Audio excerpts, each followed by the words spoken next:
Mathieu Van Der Poel, Tadej Pogacar, le grand duel de cette semaine, la revanche. Et oui, ce sera au Tour des Flandres. Pour en parler, je suis avec Hugo. Comment tu vas, Hugo? Ça va super, gros duel, hein. Franchement, on est impatient et on attend que vraiment que ça arrive.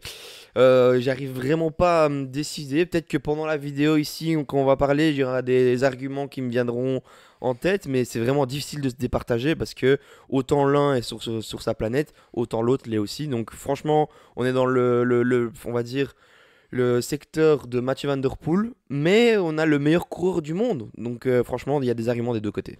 Avant de parler de la course en soi, avant de parler de qui va gagner, avant de donner tes stratégies, etc., que représente le Tour de Flandre pour toi? Fou, c'est peut-être la plus grosse classique de l'année. Franchement, moi j'ai envie de le dire. C'est celle, si je devais choisir une course et pointer du doigt, bah, il y a le Tour de France, mais le classement général. Et puis en deuxième, il y aurait le Tour des Flandres. Parce que il y a peut-être le championnat du monde qui se met là aussi avec, enfin, il est dans le débat, on va dire. Mais sinon, le Tour des Flandres, pour moi, c'est la course de l'année, c'est l'ambiance de l'année, La c'est la ferveur. fête. En fait, on en parle toute la semaine. Et ici, je pense on s'envoyer des messages tous les jours à n'importe quelle heure de la journée pour se dire, oh, t'as vu, il a dit ça, t'as vu, qu'est-ce qui se passait. C'est vraiment, on est dans notre bulle pendant plus d'une semaine. Oui, c'est ça, c'est la Holy Week, hein, comme on appelle ça, la semaine sainte pour nous. C'est la semaine où on va enchaîner Tour des Flandres et Paris-Roubaix. Beaucoup au programme, puisque ce samedi, normalement, on va faire une interview spéciale avec une équipe. On vous donnera un peu plus d'infos un peu plus tard. Et puis, ben, pour moi, c'est la même chose. C'est d'être là, présent, sentir le bruit des pavés, la ferveur des drapeaux, ben, l'air de rien des drapeaux flamands qui sont là sur le bord des routes, les bordures, les virages à gauche, à droite, les petites routes, et puis comme dit Bradley Wiggins, les tatins, tatins, des routes en béton. Mais ouais, en tout cas, ça promet du beau spectacle. Et Hugo, bah, commençons directement. Le grand favori, c'est Mathieu Van Der Poel avec Tadej Pogacar. Mathieu Van Der Poel qui nous a rassuré ce vendredi passé, on va dire, avec un exploit exceptionnel. Tadej Pogacar qui va sûrement être très très bien entouré. Allez, par quoi tu veux commencer? Bah, je pense qu'on va quand même rester sur le plus récent, on va dire Mathieu Van Der Poel. Il m'a semblé étincelant, quasiment intouchable à l'E3. On a vraiment l'impression qu'il a laissé croire Mats Pedersen qui pouvait revenir pour au final mettre le coup de massue sur la fin. En tout cas, c'est comme ça que j'ai l'impression, enfin l'envie de le dire en tout cas. Et c'est pour ça que j'ai du mal à croire que un Tadej Pogacar puisse vraiment le lâcher en tout cas facilement. Il va falloir aller chercher dans les réserves et après j'ai pas envie d'être catégorique parce que c'est une course vraiment très très compliquée et tout peut se passer. Mais il va falloir que les deux soient vigilants et les deux soient à l'affût toute la course. Oui, Tadej Pogacar, qui bah, normalement en cas de sprint à deux est battu, qui devra anticiper et lâcher Mathieu Van Der Poel. Alors, être plus fort que lui, c'est une chose, on l'a vu dans la Cipressa, on l'a vu dans le Podio. Par contre, lâcher Mathieu Van Der Poel, bah, jusqu'à présent, il n'a pas réussi cette saison à le faire. Et moi, je pense qu'il peut y arriver, mais encore une fois, il ne devrait pas courir en manière lead-out, etc., mais plutôt avec des mouvements de course en utilisant son équipe puisqu'il a une équipe plus qu'exceptionnelle avec Tim Wellens, Antonio Morgado, on a aussi Florian Vermeersch, on a Jonathan Narvaez normalement qui sera là aussi au départ, Mikel Bjerg, imagine Mikel Bjerg qui anticipe, c'est quand même un gros gros moteur encore une fois, et Nils Politt aussi que j'ai pas mentionné. Donc voilà, comment est-ce que tu vois la course, sachant que en général la course elle démarre vraiment à 100 km de l'arrivée avec ce passage au Molenberg qui fait une première sélection. Je vois la course très mouvementée. De toute façon, c'est une course où on sait que tout le monde va anticiper tout le temps. On peut parler du bloc Lidl Trek avec Mats Pedersen, Steven. On peut parler de toute l'équipe en fait. Kirsch, vraiment, Vasek qui a fait un ouais, super newsblatt, même s'il est un peu moins bien maintenant. ouais, non, Ouais. c'est sûr. Je pense qu'on peut parler de toute l'équipe. On a deux équipes qui veulent vraiment se montrer et montrer qu'ils sont capables de, de retrouver le niveau ils ont eu dans le temps ou les niveaux qu'ils devraient avoir cette année. C'est Bora, Red Bull Bora et Visma Lease a Bike. Ces deux équipes ils vont devoir se montrer. Mais il y a d'autres super beaux collectifs qui vont être vraiment présents. Donc personnellement, je trouve que il faudra vraiment anticiper le plus possible parce que derrière, ça risque de vraiment se bagarrer et se regarder parce que moi, je suis un Mathieu Van Der Poel, j'essaye de vraiment laisser Pogacar le plus possible faire ses efforts, essayer de le suivre au mieux que je peux et un peu le faire paniquer et attendre le plus longtemps possible dans la course avant de se décanter parce que plus ça va être dur, plus ça va être dur de suivre Pogacar. On parle aussi peut-être d'une équipe Ineos avec un Ghana qui a quand même fait un super début de saison, qui sera entouré avec normalement Magnus Sheffield aussi, qui était très très impressionnant à la semaine Coppi Bartali, Joshua Tarling, je l'ai dit, on a Ben Turner qui est aussi très fort. Et moi cette équipe-là, si j'étais eux, pardon, j'enverrais des coureurs comme Bob Jungels, comme Tobias Foss, pourquoi pas dans l'échappée? Parce que on sait, dans ce genre de course, très souvent, les mouvements de course permettent d'aller loin Ouais. au niveau des résultats. En plus, non seulement de la visibilité, hein, c'est 6 heures de coverage à la TV, mais en plus de ça, ben, souvent c'est des pions importants, comme pouvait l'être il y a 2 ans un Dan Hull pour Mats Pedersen par exemple. En plus, c'est des coureurs qui ont vraiment des moteurs. On sait que les 80 km qu'il y a en plus que enfin, que les autres classiques, ça les embête pas. Donc oui, tu as raison. Je pense que c'est vraiment une solution pour eux de vraiment prendre l'échappée ou en tout cas essayer de rendre cette course difficile dès le début, mais pas difficile en accélérant le rythme, mais difficile pour les autres équipes. Donc vraiment les rendre déjà et se faire travailler UAE, déjà faire travailler Alpecin, même si on sait que ce sera peut-être Bora qui fera l'exercice à la place.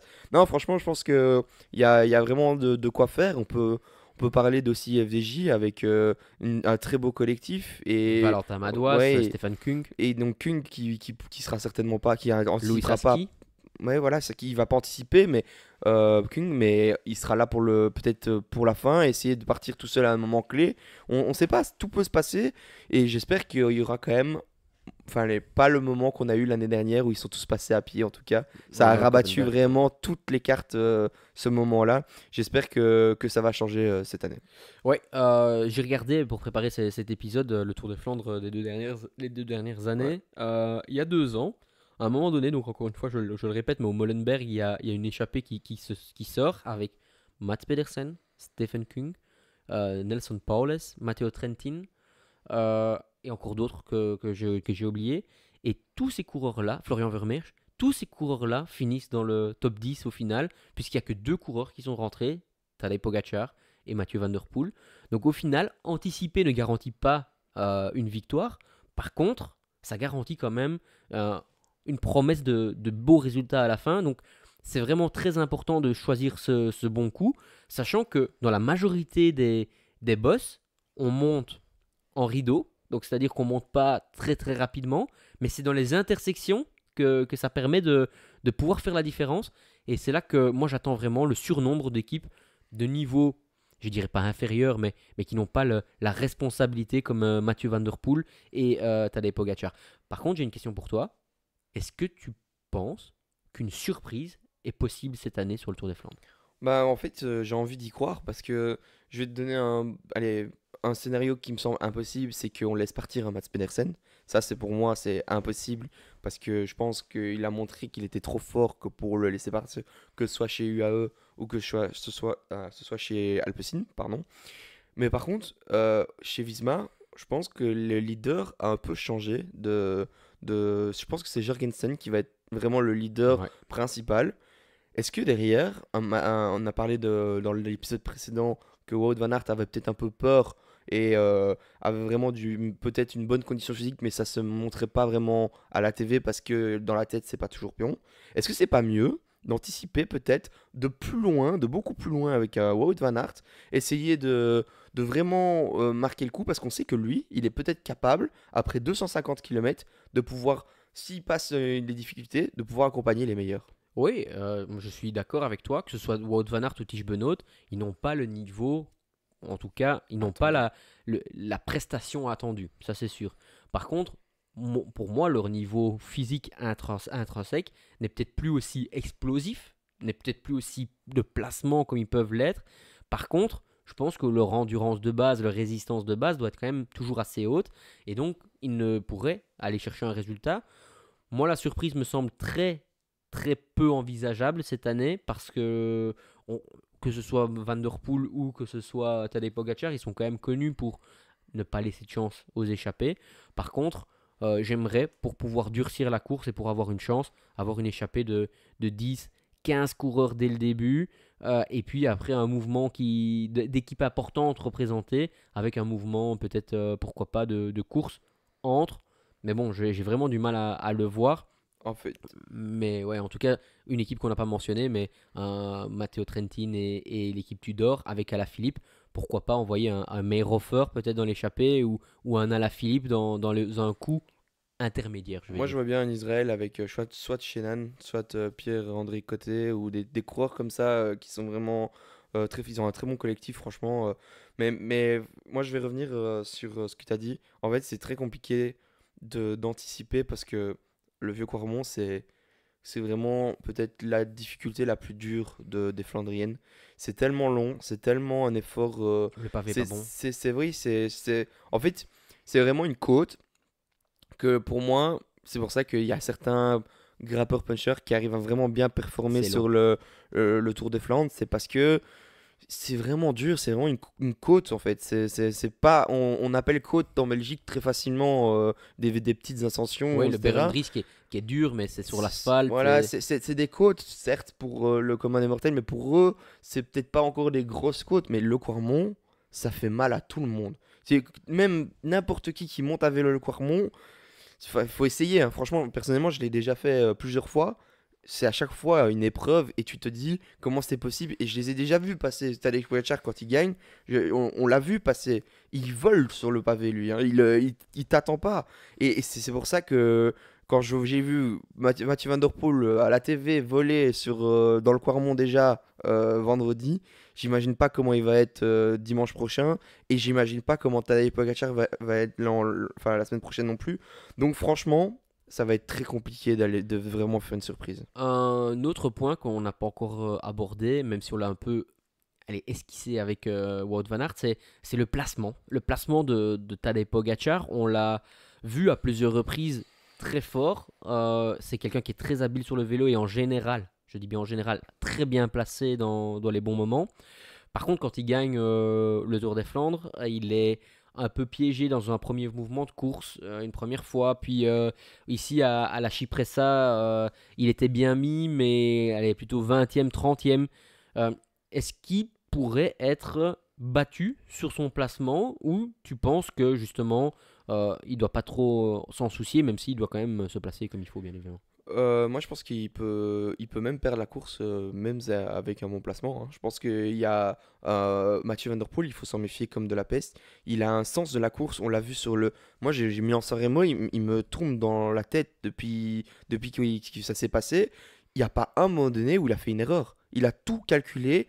Ghana revient un tout petit peu. Je remets une petite minette là, comme ça, que pour le remettre plus loin. Chaque fois, tout a été pensé parfaitement. Je pense que lui, les détails, il les connaît par cœur. Le Tour de Flandre, il le connaît par cœur. Il l'a gagné combien de fois? Et il a fait combien de fois de podium? Donc franchement, si Pogacar, enfin, je pense que ça n'arrivera pas, hein, mais il faut pas prendre à la légère, je veux dire, cette course, et encore moins son rival Mathieu Van Der Poel. Et j'en suis persuadé, ça n'arrivera pas. Mais moi, je pense que là où il doit faire l'effort, lui, il le sait, c'est le Quarmont. Mais il le lâche pas dans le Quarmont, c'est Ouais, pas le Paterberg le Paterberg, ouais. Non, le Paterberg, c'est 100 fois mieux pour Mathieu Van Der Poel que pour Tadej Pogacar, hein. Ouais, je sais pas. Je suis pas si. En fait, je suis mitigé. Je pense que sur le papier, oui, mais en fait, le problème, c'est que sur le Quarmont, tu as des pourcentages qui sont quand même limités. Ouais. Et sur le Paterberg, il y a vraiment ce côté poids qui pourra peut-être un peu jouer léger, hein. Et une fois que tu es au-dessus, bah, tu dois savoir relancer. Voilà, j'ai aucun doute que ce soit l'un ou l'autre vont passer. Ouais, mais Et moi, pour moi, ils vont. Ça va pas être loin de passer à deux dans le Paterberg, hein, ça... de toute façon, personnellement, moi je pense que là où tout va se jouer, c'est la dernière ascension du Quarmont.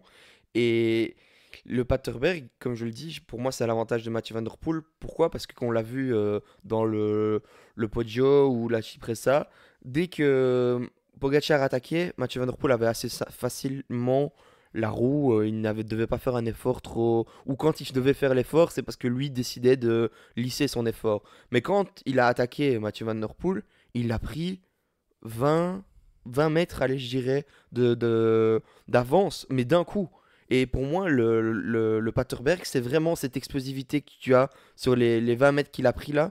Et donc, s'il arrive à avoir 20 mètres au-dessus du Paterberg en la relance de Tadej Pogacar, là, il faudra se méfier. Ouais. Parce que là, ça va être compliqué. Mais il faudra passer le Quarmont avec Pagny. Scénario de course, on se retrouve à 3, Mats Pedersen, Tadej Pogacar et Mathieu Van Der Poel, qui doit rouler, qui ne doit pas rouler. Là, c'est très compliqué. Comme Je question. pense que si ça arrive, en tout cas, C'est un scénario qui est plausible. Hein, au-dessus d'un passage, par exemple, à 50 km de l'arrivée, à 45, je crois, il y a le deuxième passage du Quarmont. On n'est pas à l'abri d'une attaque de l'un des trois. Hein, on les connaît, hein, ils sont un peu foufous dans leur tête, l'un comme l'autre. Plus la course va être dure, plus ça les avantage. Voilà, on se retrouve à 3, 4 peut-être. Qui doit rouler, qui ne doit pas je rouler? pense que les trois roulent. Les trois vont rouler, mais qui doit rouler? Si, Tadej Pogacar. Pour moi pas. Pour moi, c'est Mathieu Van Der Poel. Parce que Mathieu Van Der Poel est confiant. Je pense pas qu'il va être lâché par Non, mais il Tadej est trop Pogacar. juste. Dans le sens où. Mathieu Van Der Poel? Non, il est pas juste au niveau forme, mais il a trop de justesse dans sa préparation d'une course que pour se laisser. Il ne roulera jamais tout seul. Ça, c'est certain, j'en suis persuadé. Et de toute façon, Non, seul non. s'il roule, Tadej Pogacar va rouler. Et je vois mal Mats Pedersen être derrière. Ce qui est dommage, parce que normalement, ça devrait être lui qui ne roule pas. Ouais. Et même scénario, s'ils sont à 2 avec Tadej et Mathieu Van Der Poel. Là, Mathieu Van Der Poel a tout intérêt à rouler. Et Tadej Pogacar? Il doit il doit espérer que ça dépend où c'est pendant la course. S'il y a encore un mont ou pas. S'il n'y a pas de mont, moi je fais de la patinette derrière lui. Hein. Ouais. Mais moi, encore une fois, c'est des scénarios de course où bien sûr Non, mais on ça sait c'est pas. une bonne question. Après le Paterberg, s'ils sont à deux, qu'est-ce que tu fais? Bah, ça dépend qui est derrière, mais Même- pour moi, même n'importe qui. moi je suis Tadej Pogacar, je roule plus. Voilà. Moi non plus. Mais après, encore une fois, c'est facile à dire, hein, parce que s'il y a 15 mecs derrière, il fait peut-être 15e après, hein, on sait pas comment. Ouais, encore, je pense qu'il est fort vite quand même, mais on sait pas comment le scénario de course peut se jouer. Maintenant, Surtout que c'est un sprint particulier. Hein. oui, c'est sûr, mais maintenant, une fois qu'on se retrouve dans un final à plusieurs coureurs, pour moi, il va être 2 voire 3 minutes devant. Hein. Donc, Ouais. il y aura plus de suspense derrière. Mais Ouais, mais quand t'as un coureur qui est collé à ton cul ouais, mais c'est ça. et que tu as l'impression que tu es tout seul à rouler, ça va certes faire un faux rythme mais tu ne vas pas rouler à 90% de tes capacités. Tu seras à 60, 70 pour être sûr que s'il attaque, tu es encore là. Surtout si je pense que tu es encore 20 km après. Non, 12 km après le Paterberg, je sais plus. Ouais, mais on doit être un peu plus que 10, ouais. Ouais, donc c'est quand même encore pas mal de kilomètres à faire tout seul, alors que tu as ton rival qui est derrière toi et qui est caché du vent et tout ça, quoi. Hugo, qui sera ton vainqueur alors, du coup? Bah, je veux dire Mathieu Van Der Poel. Ouais, pour moi, ce sera Tadej Pogacar. Deuxième question, quel sera le troisième homme sur le podium, du coup? Steven. Ah, tu me retires les mots de la bouche. Et donc, du coup, moi, je vais te donner en même temps ma troisième question. C'est ta grosse surprise, parce que ce sera mon troisième pour moi. Celui que je vais dire? Allez, je vais te donner mon troisième. Et donc, ma grosse surprise, c'est Bergmousse, qui sera Ok. troisième. Moi, si je dois dire une surprise, je vais dire. Allez, Jorgensen. Jorgensen. C'est pas une surprise. Ouais, non, ok. Si, alors, mais c'est quand même une surprise dans le sens où il est pas encore au top de sa forme. Il fait 9ème de l'E3. Ouais, Ok, bah, donc, du coup, hors il du sera, top 10, tu ouais. prends. Ouah, après, Trentin, il est hors du top Allez, 10. ça va. Ouais, Trentin, ça y est. Allez, on passe chez les femmes. Ouais. Et donc, chez les femmes, une énorme favorite qui est Lotte Kopecky. Et finalement, est-ce qu'il n'y aurait pas un duel plus ou moins similaire entre la championne du monde et une vainqueur du Tour du Tour de France, Tour de France, Demi Vollering? Hugo, encore une fois, on se rapproche d'un très très gros duel ici. Ouais, non, c'est tout aussi excitant, on va dire, que Mathieu Van Der Poel et Tadej Pogacar. Aussi une championne du monde. C'est très, très beau à voir, de voir que les champions du monde s'intéressent vraiment à cette course à 200%. On peut voir des années où un grimpeur peut ne pas aller. Donc franchement, ça fait plaisir. Surtout en tant que favori, clairement, pour moi, le Tokyo-Peki est tout aussi favori que Pogacar, donc numéro un voire 2. Et pour moi, ça va être vraiment une course très très dure. Et là, comme je l'ai dit, ils ont été plutôt un manque d'audace à Gand Evelgame chez les femmes. Ici, ça va être vraiment très très dur pour moi. Ouais, je sais pas. Je pense que ça va être très dur, oui, dans tous les cas, mais je pense qu'il va y avoir pas mal d'anticipation. Il va pas avoir pas un jeu de tactique qui est quand même qui va être assez prononcé. Oui, SD Works jusqu'à présent a réussi à tenir la baraque. Avec une Lorena Wiebes qui sera aussi présente, avec Blanca Vas normalement qui devrait être là, mais j'ai pas encore vu la startlist finie. Mais on va voir une demi-Vollering avec Elise Chabet qui sera là aussi. On a vu une équipe française des Jeux qui peut être aussi quand même très forte ces derniers temps. Donc je me réjouis de voir ce duel-là, mais attention quand même, encore une fois, cette équipe Lidl Trek qui peut être très très forte. On peut aussi voir Elisa Longoborini qui, dans son maillot de championne d'Italie, qui est là chaque fois. Et puis une équipe Visma Lease Bike autour de Marianne Vos qui est l'éternel numéro 1. De toute façon, je pense qu'il ne faut pas négliger toutes les femmes qui sont derrière. Il y en a toujours une qui sort un peu du lot et qui est là. Et de toute façon, on sait qu'une rivalité, ça engendre des moments de tension, des moments de calme, enfin, pour les efforts en tout cas. Et on n'est pas à l'abri de justement une personne qui sort et on se retrouve à deux à se regarder. Et merde, on a laissé sortir Ouais. une coureuse et elle va aller au bout, hein. Ouais. On a vu à Le Newsblatt chez les femmes un scénario un peu particulier hein, avec une échappée qui va au bout. Plus que particulier. Je vois pas ça arriver encore une fois, Non, non. loin de là. Mais par contre, une fois qu'on se retrouve dans le final à 6-7 coureuses, pourquoi pas avoir une surprise qui va rouler Française des Jeux, qui va rouler la SD Works. On sait quand même qu'il y a des caractères, il y a des sensations d'inamitié, on va dire, dans ce peloton féminin. Donc je me réjouis de voir un peu comment ça va aller. Et ça peut des fois permettre à des coureuses de derrière de revenir. Et c'est pour ça que je vais directement aller vers ma favorite numéro 1 pour moi. Bah oui, la favorite numéro 1 c'est Lotte Kopecky, mais la vainqueur pour moi, c'est quelqu'un qui est sur une série plus qu'incroyable, qui surfe sur une vague de confiance. C'est Lorena Wiebes parce que pour la lâcher, il va falloir y aller. Sur toutes les courses jusqu'à présent, elle a été rarement mise en difficulté dans les monts. Et en plus de ça, elle revient toujours. Et puis après, vas-y, hein, pour la battre au sprint. Non, ça c'est certain. Pour la battre au sprint, c'est compliqué. Surtout que si elle est toujours dans le groupe de Lotte Kopecky, je pense que Lotte Kopecky, il faudra à un moment donné rouler pour elle. Parce que qui va battre au sprint Weebus? Je pense que on l'a vu, elle est intouchable. Enfin, l'instant. Parce que je pense qu'un pic de forme, à un moment donné, ça revient. Enfin, à un moment donné, on peut pas rester en forme pendant 10 semaines tout le temps à bloc. Ouais. Mais pour l'instant, elle est la favorite, elle est la personne que l'on sait impossible à battre, au sprint en tout cas. Maintenant, je l'ai déjà dit, le Quarmont, c'est quand même très compliqué. C'est une belle bête. C'est quand même, bah oui, c'est ça en fait. C'est vraiment trop, trop, trop compliqué.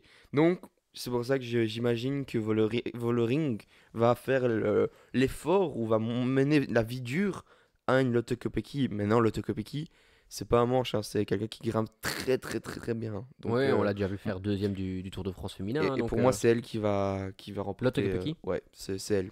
Ok, je me réjouis de voir ça en tout cas. Je me réjouis d'entendre encore une fois ces pavés qui font clac, clac, clac, clac, clac. Ouais. Je me réjouis d'entendre les changements de dérailleur un peu trop tardifs parce qu'on tourne à droite, à gauche et il y a un coureur qui est tombé. Enfin voilà, ça je ne souhaite pas de problème mécanique ni Non, de non. chute, mais cette atmosphère, cette ambiance en tout cas, je me réjouis de voir ça. Hugo, en tout cas, je sais pas si tu as encore une question ou une remarque. Bah, j'ai deux questions à l'air, on va dire. La première, c'est on a vu un développement très impressionnant de Mats Pedersen à Gand Evelgame. Est-ce que tu penses qu'il va utiliser le même que pour le Tour des Flandres? Pourquoi pas hein. Il a montré que sur une côte très très raide comme le Kemmel, qui l'air de rien peut avoir des passages à 21%, ça passait. Donc pourquoi pas l'utiliser sur une course un peu plus longue. On sait quand même que les difficultés sont assez impressionnantes autour des Flandres, mais souvent très courtes, ça passe souvent en puissance, surtout dans la finale. J'ai un peu peur qu'il ait besoin de s'économiser un petit peu plus, mais bon, un 56-42 si j'ai bien vu. Mhm. Voilà, C'est possible. je pense il y a place. Et toi, tu penses qu'il va utiliser la même chose? Ouais, je pense qu'il a trouvé une bonne marche à suivre, donc quelque chose qui marche vraiment bien. Donc pourquoi pas accentuer et être le seul pour l'instant à avoir ça plus ou moins. Donc pourquoi pas continuer. Mais moi j'avais une deuxième question, c'est à l'E3 on a vu Ineos qui grimpait, enfin qui a fait une offensive, mais qui grimpait très calmement jusqu'à la fin de l'ascension et qui juste avant le virage, avant de basculer, a accéléré. Est-ce que tu penses que ça, c'est une bonne vision du... Enfin, pas une bonne vision du cyclisme, mais est-ce que c'est un sens tactique qui te trouve intéressant et qui est malin, ou plutôt tu es un peu déçu de ce genre de Ouais. coup? Alors, tant que ça reste à un rythme plus ou moins correct la montée, pour moi c'est une très bonne tactique. On l'a vu dans le passé avec des coureurs Ouais, comme la DSM, ouais, c'est etc., ça qui que le j'allais faisaient. redire. Et là, ça descend, ça montait tellement doucement qu'il y avait presque des chutes dans le peloton. Il y avait même des chutes dans le peloton. Ça va pas. Par contre, quand tu as toute ton équipe qui est bien représentée à l'avant, tu montes à ton aise, ma petite 20 à l'heure, une côte comme je sais pas, une côte qui est bien étroite et que sur le sommet, bah, tu commences une bordure, je peux te dire que ça fait des dégâts. J'ai déjà eu l'opportunité de faire ce genre de course flamande et ça arrive très régulièrement des variations de rythme sur le sommet des bosses. Je peux te dire que quand tu n'es pas bien placé au pied, tu pleures parce que pour revenir devant, il te faut peut-être un quart d'heure presque parce que le peloton est tellement en file indienne que ça fait mal. Donc pour moi, c'est une tactique qui devrait être mise en place assez régulièrement et c'est aux autres équipes à s'intervenir et à interposer dans le placement au pied des bosses. Voilà, pour moi, c'est pas normal qu'une équipe arrive dans une bosse, je sais pas moi, comme le Berendries ou le Steak Bendries ou ce genre de choses, ou le Valkenberg, à 100% de front. Ben voilà, je pense que Non, mais les autres équipes doivent aussi un peu se mettre en place. ouais, mais je trouve que ça amène quand même encore plus de pression et encore plus de stress d'être devant parce que il suffit que trois hommes que pour bloquer quasiment un berg, trois ou quatre hommes que pour bloquer un berg. Donc je trouve ça, alors je trouve que c'est très intelligent parce que c'est très bien pensé et on le sait que c'est quelque chose qui marche vraiment bien. Maintenant, je reviens vers toi, il faut pas abuser du bail, on va dire, abuser du truc parce que comme on l'a vu avec DSM, c'est quand même Ouais. anti-sportif, je Ouais, trouve. ça, je te rejoins. Mais c'est sûr que si c'est comme Ineos pour l'instant l'a fait, je trouve que ça va parce que ça montait encore quand même correct et que c'était pas on attend vraiment la fin, mais on a vu quand même eu un go et on y est parti Ouais. quoi. C'est quand même Mais ça, après, quand tu regardes l'équipe Ineos, l'air de rien, ça c'est des marche. fameux rouleurs, ils Ouais. sont tous en forme, et quand eux se mettent en place... Parce qu'en en fait, il y a aussi un truc que j'ai oublié de dire dans une des vidéos, mais à un moment donné, Mats Pedersen, il est tout seul, après 230 km et après 20 km d'échappée ou 30 km d'échappée, et il est à 58 à l'heure Ouais. tout seul.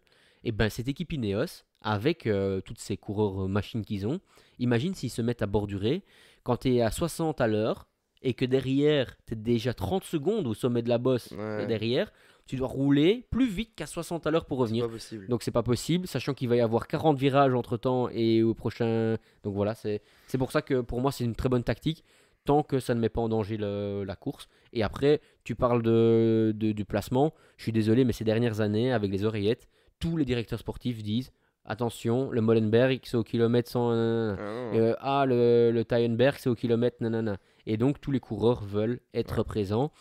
Après, il faut savoir aussi que tous les coureurs connaissent par cœur Le parcours. toutes ces montées. Donc voilà. Ouais, c'est vrai. Eh ben Hugo, encore une fois, Très merci. bonne vidéo, je pense, hein. Ouais, très, très plaisante en tout cas. Pour vous, bah, si vous avez aimé, faites-nous plaisir et likez ou abonnez-vous, ou les deux, hein, même à la vidéo. Nous, on se retrouve bah, pour le débrief la semaine prochaine pour faire la preview De de Paris-Roubaix. Paris-Roubaix, qui sera le prochain monument sur la liste. Et encore une fois, Hugo, merci beaucoup. Mettez en commentaire qui va gagner le Tour des Flandres. Allez, Hugo, On à va la semaine voir ça. prochaine. Allez, ciao.